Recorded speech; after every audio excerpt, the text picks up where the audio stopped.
How would you feel if you knew that every challenge, every triumph, every person you have loved or lost was not the result of chance?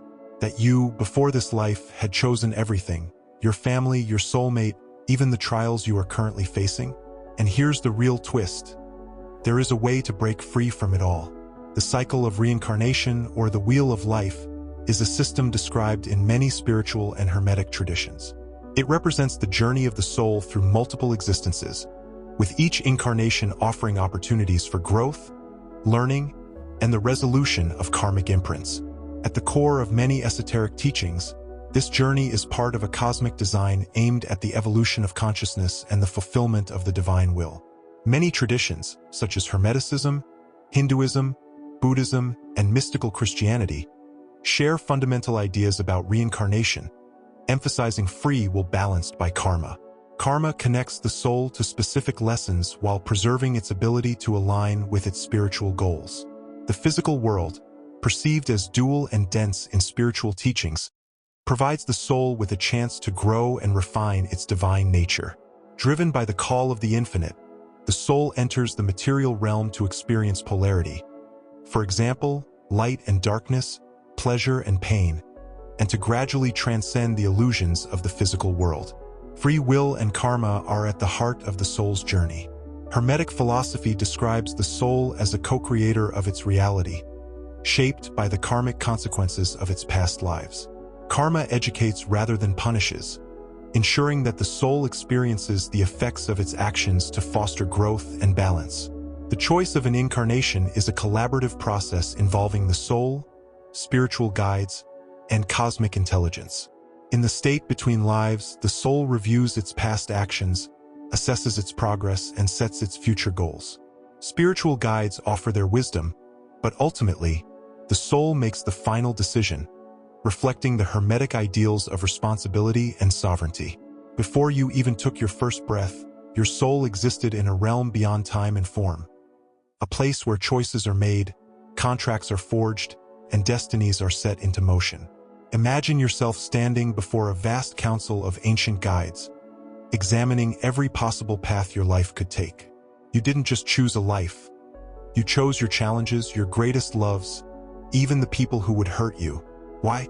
Because every experience you would face in this life would teach your soul something it could learn nowhere else. But here's the subtle truth. Your soul did not act alone. There are karmic bonds, ancient contracts that tie you to other souls. Yes, even your soulmate was not a chance encounter. They have likely traveled this journey with you through countless lifetimes, playing a different role each time. Before entering the physical world, the soul exists in a state of pure consciousness, deeply connected to the source of creation, called the divine, God, or the universal spirit. In this timeless state of unity, the soul knows no separation, limitation, or duality. However, even in this blissful state, the soul feels an innate desire to grow, to experience, and to understand. This longing drives it to incarnate into the material world, where it encounters both challenges and opportunities for evolution. The choice to incarnate stems from the soul's desire for growth and self-discovery. The physical world acts as a school, offering experiences such as emotions, relationships, and hardships, impossible to encounter in its original state. Each soul has a unique mission, centered on learning specific lessons like compassion, forgiveness, self-love, or courage. These lessons refine the soul, bringing it closer to its divine essence and contributing to the evolution of consciousness.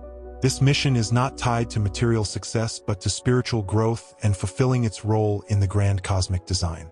Before its first incarnation, the soul carefully selects the circumstances that align with its purpose and the lessons it must learn.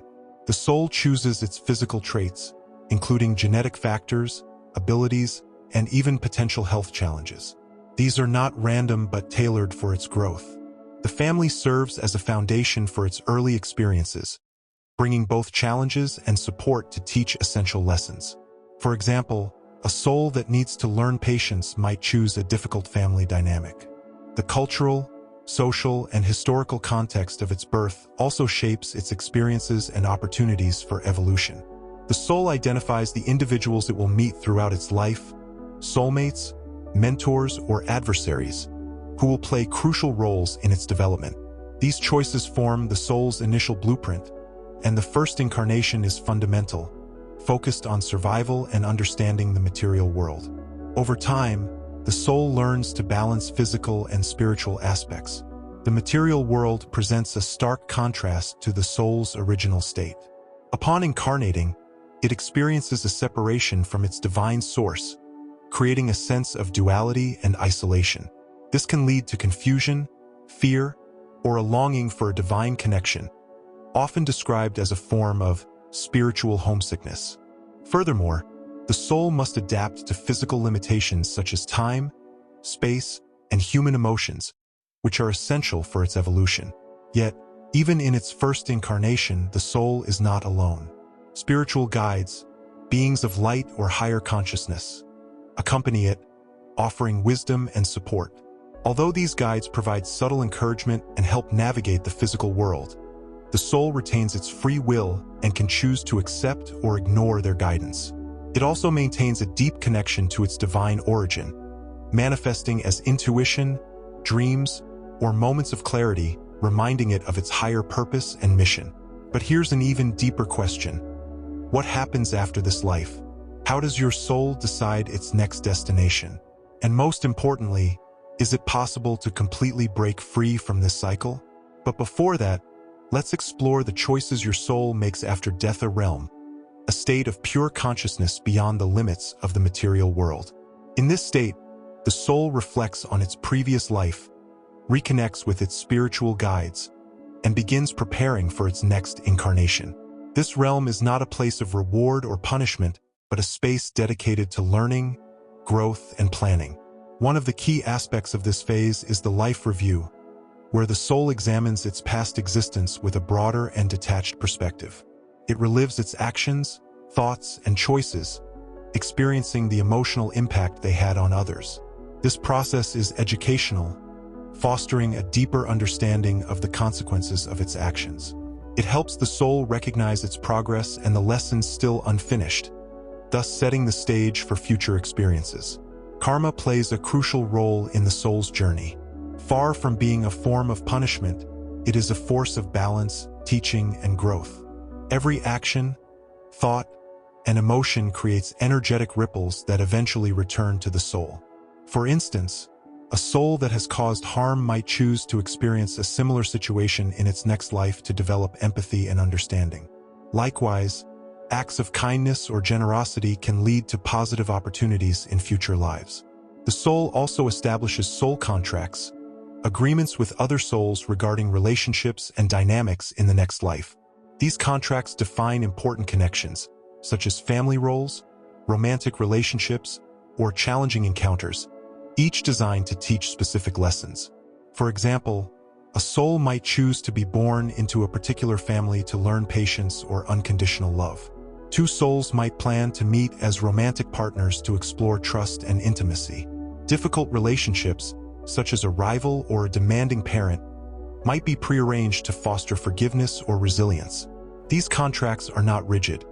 They allow adjustments based on the soul's free will and choices throughout life. Souls often incarnate with soul groups, deeply connected sets of souls that evolve together through multiple lifetimes. These groups provide mutual support and encourage growth, with members taking on different roles according to their learning needs. Family, friends, mentors, or even adversaries. Some souls share particularly strong bonds, such as soulmates, who help each other fulfill common goals, or twin flames, which are two halves of the same soul seeking balance and unity. Planning the next incarnation. After the life review and karmic evaluation, the soul begins a process of intentional creation and choice for its next incarnation. This involves several major decisions. Physical traits. The soul selects its gender, appearance, and even potential health challenges, all adjusted to support its mission and growth. Family dynamics. The soul chooses a family that will provide the necessary lessons and support. For instance, a nurturing family may help it develop self-worth, while a more difficult family may teach resilience and strength. A broader context, it determines its socio-economic status, culture, and historical era of birth, all of which will shape the challenges and opportunities it encounters. Major life events, certain crucial moments, such as significant encounters, life-altering challenges, or major successes, are pre-planned to guide the soul's development. However, the soul retains flexibility, allowing it to adapt to circumstances through free will. If it avoids a planned challenge, new opportunities will arise to ensure it learns the necessary lesson. The universe continuously adjusts the soul's path, providing creative ways for it to achieve its spiritual goals. The transition to reincarnation. Once planning is complete, the soul prepares for reincarnation. This process involves passing through a veil that separates the spiritual and physical realms, causing it to forget its past lives and pre-existing plans.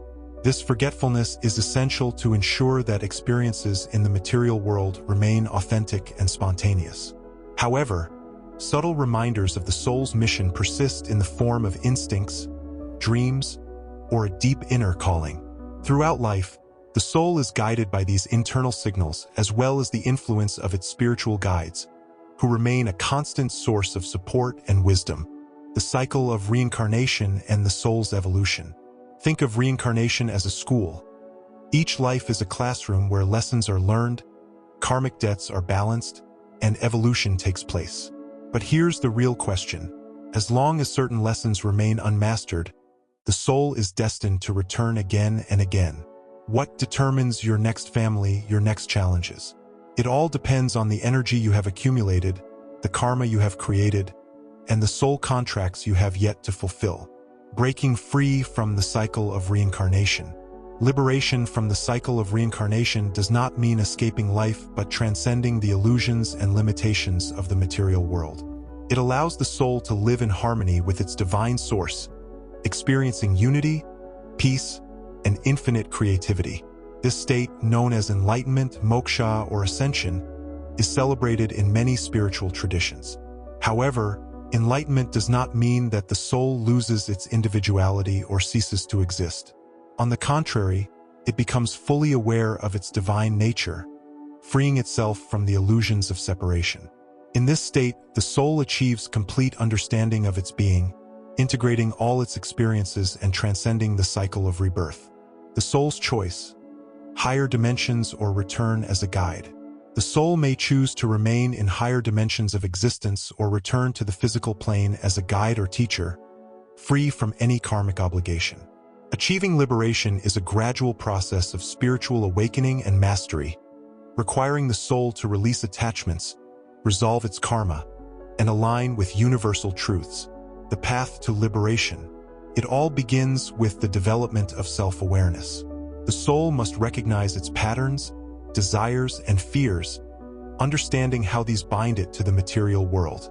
Practices such as meditation, mindfulness, and introspection help the soul observe its thoughts and emotions without becoming trapped by them. Inner work often involves resolving unresolved karma and healing wounds from past lives. By forgiving others, seeking forgiveness, and letting go of resentment, the soul releases the energetic ties that perpetuate the cycle of reincarnation. Attachments to people, possessions, and outcomes keep the soul anchored in the physical world. The Hermetic principle of mentalism teaches that reality is shaped by thought. When the soul clings to material desires or fears, it reinforces its connection to the cycle of reincarnation. However, detachment does not mean abandoning love or responsibility. It means fully experiencing life without depending on external circumstances for happiness. A detached soul can love deeply, work passionately, and appreciate life's beauty while remaining free from expectations and outcomes. Aligning with universal laws. Liberation requires harmony with the universal principles that govern existence, including recognizing that every action has consequences that shape the soul's path, understanding the interconnection of all things and acting in alignment with this unity, raising its vibrational frequency through thoughts, emotions, and actions that resonate with love, truth, and harmony. By living in accordance with these laws, the soul becomes a conscious co-creator with the divine, transcending the limitations of the physical world. The final step toward liberation. The last step toward liberation is the realization of the unity of all existence. In the material world, the soul perceives a separation between itself, others, and the divine. Awakening to unity consciousness dissolves this illusion, allowing the soul to experience its true nature as part of an infinite whole. This awakening can arise through deep spiritual practices such as meditation, prayer, or mystical experiences.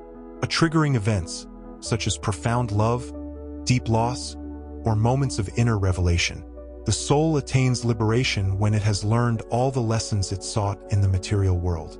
This transition is not dictated by external forces, but by the soul's inner readiness to transcend.